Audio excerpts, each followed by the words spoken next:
Assalamualaikum warahmatullahi wabarakatuh. Saya Nurlivana. Pembahasan kali ini mengenai hubungan struktur kimia senyawa agonis dan antagonis kompetitif. Pokok pembahasan yang dibahas, yang pertama ada agonis dan antagonis, yang kedua ada antagonis pada fase farmakokinetik, yang ketiga ada kombinasi obat, yang keempat ada antagonis antar obat pada fase farmakodinamik, dan pembahasan yang terakhir hubungan struktur kimia senyawa agonis dan antagonis kompetitif. Langsung saja ke poin pembahasan yang pertama, agonis dan antagonis, di mana antagonis merupakan suatu obat yang tidak hanya penting untuk merancang suatu obat atau dalam membuat komposisi obat, tetapi juga digunakan secara luas karena banyak aksi obat berdasarkan antagonis dengan agonis endogen seperti biokatalis, hormon, dan neurotransmitter, atau kemungkinan juga yang bekerja sebagai antibolit terhadap metabolit penting dalam proses biokimia. Contohnya itu seperti pertama Ekurare, di mana Ekurare ini bekerja dengan memblok reseptor dari senyawa neurotransmitter asetilkolin pada penghubung saraf otot. Yang kedua ada organofosfat yang bekerja sebagai racun saraf dan insektisida dengan cara memblok enzim asetilkolin nesterase sehingga kadar asetilkolin dalam tubuh menjadi berlebihan. Nah, yang ketiga antihistamin, di mana yang bekerja dengan memblok tempat aksi histamin endogen. Tujuannya ini untuk merancang senyawa antagonis dan agonis untuk mengembangkan senyawa antagonis yang spesifik terhadap biokatalis utama atau metabolit endogen. Nah, ada contoh dari antihistamin ini, contohnya seperti asetilkolin dan senyawa kolinergik, histamin dan histaminergik. Senyawa antagonis senyawa agonis merupakan senyawa yang dapat menghasilkan respon biologis tertentu serupa dengan senyawa agonis endogen. Sedangkan senyawa antagonis itu dia merupakan senyawa yang dapat menetralisir atau menghilangkan respon biologis senyawa agonis. Tetapi pada umumnya senyawa agonis mempunyai dasar struktur yang mirip dengan senyawa agonis. Pengetahuan tentang agonis dengan antagonis perlu diketahui karena ini dapat digunakan untuk merancang suatu kombinasi obat, terutama dalam formulasi suatu obat dalam industri farmasi. Selain itu digunakan juga untuk penggunaan kombinasi obat, terutama untuk pencampuran suatu obat. Selanjutnya, berdasarkan pada fase kerja obat, senyawa antagonis ini dikelompokkan menjadi 3 kelompok. Nah, kelompok yang pertama itu ada antagonis ketersediaan farmasetik, antagonis ketersediaan biologis, antagonis pada tingkat jaringan atau plasma dan reseptor. Nah, kelompok yang pertama tadi antagonis ketersediaan farmasetik. Nah, antagonis ini menyebabkan ketersediaan obat dalam fase farmasetik menurun. Karena berkurangnya kuantitas atau jumlah bentuk aktif obat yang dilepaskan atau menurunnya kecepatan pelepasan senyawa aktif dari senyawa dari sediaan farmasi. Nah, faktor utama yang menjadi penyebabnya adalah ketidaksesuaian atau inkompatibilitas antara obat-obat yang dikombinasikan dan ketidaksesuaian antara sifat fisika dan kimia obat. Yang kedua, antagonis ketersediaan biologis. Antagonis ini merupakan yang disebut juga sebagai antagonis farmakokinetik yang menyebabkan ketersediaan biologis obat menurun sehingga kadar obat dalam darah dan jaringan juga ikut menurun. Nah, antagonis farmakokinetik ini dapat disebabkan oleh beberapa hal-hal, diantaranya seperti menurunnya absorpsi obat dalam saluran cerna, dan meningkatnya ekskresi obat aktif, dan meningkatkan proses bioaktivitas obat, dan menurunnya bioaktivitas obat sehingga kadar obat dalam aktif akan menurun sehingga adanya aktivitas kimia secara langsung antar kombinasi. Yang ketiga, ada antagonis pada tingkat jaringan atau plasma dan reseptor. Antagonis ini juga disebut sebagai antagonis farmakodinamik yang mempengaruhi proses interaksi obat dengan reseptor yang spesifik, sehingga dapat menurunkan respon biologis dari obat tersebut. Selanjutnya, kombinasi obat. Pada kombinasi obat ini kemungkinan melibatkan campuran dua atau lebih obat dalam satu formulasi, atau juga penggunaan dua obat dalam formulasi yang berbeda dan diminum secara bersama-sama, atau juga kita menggunakan dua obat yang diminum dalam waktu yang berbeda tetapi kemudian berada bersama-sama dalam darah. Nah, hal-hal ini dapat menimbulkan masalah interaksi obat sehingga kemungkinan akan terjadi peningkatan atau penurunan efek obat atau yang bersifat sebagai antagonis. Yang kita tahu bersifat antagonis itu dia dapat menghilangkan efek biologis dari obat.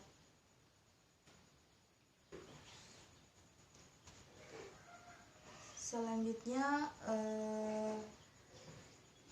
kombinasi obat. Kombinasi obat kemungkinan juga dapat meningkatkan aktivitas obat. Nah, di sini yaitu efek potensiasi dengan cara meningkatkan ketersediaan farmasi. Yang kedua itu kita harus meningkatkan ketersediaan biologis dan proteksi terhadap bioaktivasi. Yang ketiga itu menurunkan ekskresi obat, dan yang keempat meningkatkan proses bioaktivasi.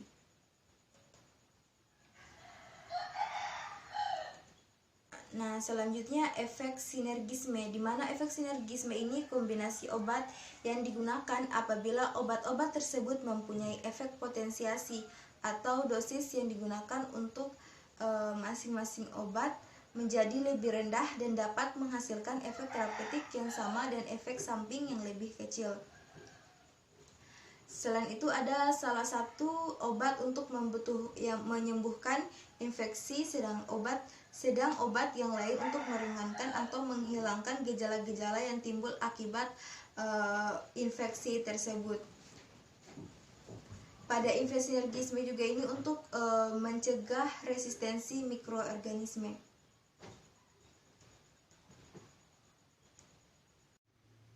Selanjutnya kombinasi obat menjadi tidak rasional atau yang tidak dapat kita inginkan apabila salah satu obat menimbulkan efek potensiasi yang berlebihan terhadap obat lainnya, atau juga salah satu obat yang tidak tercampur dengan obat lain oleh karena berinteraksi secara kimia atau karena dapat menghambat atau bersifat antagonis terhadap efek terapeutik obat yang lain.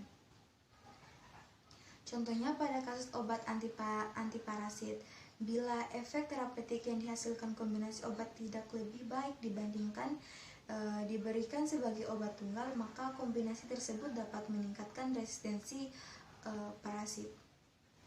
Selanjutnya antagonis pada fase farmakokinetik. Nah, pada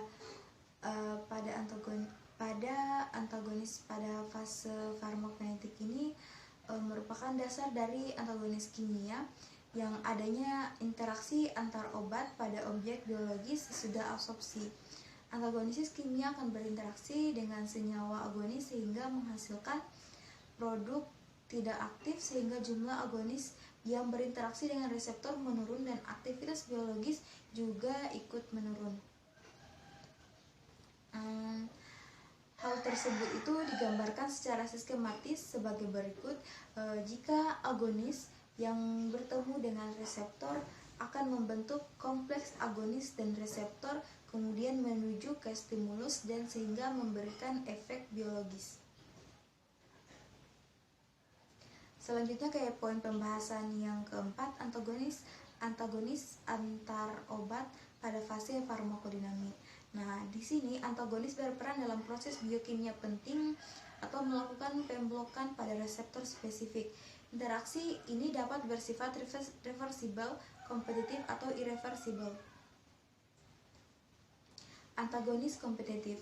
Nah, senyawa antagonis kompetitif ini merupakan senyawa agonis dan antagonis yang berkompetensi dalam memperebutkan tempat reseptor sehingga jumlah agonis yang berinteraksi dengan reseptor menurun dan aktivitas agonis juga akan menurun. Nah, hal tersebut digambarkan secara skematis sebagai berikut. Seperti misalnya agonis yang bertemu dengan reseptor akan membentuk kompleks, kemudian menuju ke stimulus, merangsang dan memberikan suatu efek biologis atau efek terapi dari obat tersebut. Nah, contoh dari antagonis kompetitif ini seperti antihistamin dan histamin, kolinergik dan antikolinergik, dan spironolakton dan aldosteron. Nah, yang kedua ada antagonis non-kompetitif. Antagonis non-kompetitif ini dapat bekerja dengan mekanisme dengan pengurangan afinitas pada reseptor, terjadi pengurangan aktivitas intrinsik, menghalangi transmisi impuls dan berinteraksi dengan makromolekuler. Nah, contohnya juga seperti pada agonis, contohnya seperti strekinin, dan pada antagonis contohnya seperti curare. Selanjutnya ke antagonis yang irreversibel. Tipe antagonis dengan karakteristik masa kerja yang panjang. Jadi antagonis irreversibel ini memiliki tipe karakteristik masa kerja yang panjang. Contohnya seperti senyawa pemblok alfa adrenergik seperti dibenamin dan dibenezilin dapat memblok reseptor alfa adrenergik dengan mengikat reseptor melalui ikatan kovalen. Nah, tetapi antagonis tipe ini cara kerjanya itu sangat kompleks. Contohnya senyawa bakterostatik seperti tetrasiklin, kloromfenikol, sulfanimid, eritromisin ini bekerja sebagai antibakteri dengan menghambat sintesis protein, sehingga penghambatannya itu dapat menghambat pertumbuhan bakteri dan tidak mampu mematikan bakteri. Contohnya juga seperti penisilin, cefalosporin, dan vancomycin ini juga bekerja terhadap antibakteri dengan menghambat sintesis mukopeptida yang dibutuhkan untuk pembentukan dinding sel bakteri. Akibatnya dinding sel mudah lisis atau akan terjadi kerusakan dan kematian. Kombinasi antagonis kompetitif dapat menimbulkan efek antagonis kompetitif dan non kompetitif dengan senyawa agonis yang sering terjadi. Antagonis fungsional itu apabila dua senyawa agonis yang mempunyai efek berlawanan bekerja pada satu sel atau sistem yang sama tetapi pada tempat yang berbeda. Contohnya seperti sasmogen, seperti histamin dan senyawa kolinergik dengan beta adrenergik seperti isoprenalin yang bekerja pada sel yang sama yaitu jaringan otot polos atau jaringan bronki. Selanjutnya ke pembahasan terakhir, hubungan struktur kimia senyawa agonis dan antagonis kompetitif. agonis dan antagonis kompetitif mempunyai afinitas terhadap reseptor yang sama. Dan yang berbeda adalah perbedaannya itu pada aktivitas intrinsiknya. Interaksi obat dengan tempat aktif atau reseptor berdasarkan pada keseimbangan dinamik antara sifat kimia obat dan reseptor. Selanjutnya, materi terakhir, hubungan struktur kimia senyawa agonis dan antagonis kompetitif. Agonis dan antagonis kompetitif mempunyai afinitas terhadap reseptor yang sama, yang berbeda hanyalah aktivitas intrinsiknya. Interaksi obat dengan tempat aktif atau reseptor berdasarkan pada keseimbangan dinamik antara sifat kimia, obat, dan reseptor. Oleh karena itu, hubungan antara struktur kimia dan aktivitas dapat diperkirakan untuk obat-obat yang bekerja pada reseptor yang sama. Hubungan struktur kimia senyawa agonis dan antagonis kompetitif ini dikelompokkan menjadi 3 kelompok. Kelompok yang pertama, metabolit dan anti-metabolit. Pada umumnya, senyawa agonis dan antagonis tipe ini dia mempunyai struktur yang mirip atau suatu biososteric yang parsial. Perubahan substrat itu menjadi penghambat kompetitif mungkin berdasarkan pada stabilitas gugus kimia yang mudah diserang atau mudah terjadi di metabolis seperti gugus ester dan pada substrat. Contohnya, contoh klasiknya itu seperti asetil beta metikolin dibanding asetilkolin terhadap efek enzim asetilkolin esterase dan fenilsosprolamin dibanding feniletilamin terhadap efek enzim monoamine oksidase. Nah, yang kelompok yang kedua, agonis dan pemblok selektif. Suatu fakta bahwa struktur asetilkolin dipotong sehingga tinggal molekul tetrametil amonium ternyata masih menunjukkan aktivitas intrinsik yang tinggi karena interaksi gugus anion dengan reseptor kolinergik masih cukup untuk aktivasi reseptor. Nah, hilangnya gugus anion akan menghilangkan aktivitas kolinergik. Nah, pengaruh etilasi bertingkat dari turunan amonium kuarter terhadap afinitas dan aktivitas intrinsik kolinergik. Yang ketiga, kelompok yang ketiga, hubungan struktur kimia agonis dan antagonis yang irreversible selektif. Senyawa ini mengandung gugus pengalkilasi atau pengasilasi, mempunyai afinitas yang tinggi terhadap tempat aksi obat dan dapat memblokade dengan pembentukan ikatan kovalen melalui reaksi alkilasi atau asilasi. Senyawa yang berinteraksi dengan gugus neurofilik seperti OH, SH, dan NH2 yang terdapat pada semua makromolekul jaringan biologi, sehingga senyawa pemblok reversible tersebut aktivitasnya cenderung tidak selektif. Contohnya itu seperti obat kanker golongan senyawa pengalkilasi turunan nitrogen mustrat seperti mecloretamin, siklofosfamid, dan tiotopia yang bekerja tidak selektif karena dapat menghambat pertumbuhan sel kanker maupun sel normal dalam tubuh. Kesimpulan dari pembahasan kali ini, agonis dan antagonis kompetitif itu mempunyai afinitas terhadap reseptor yang sama, dan yang berbeda adalah aktivitas intrinsiknya.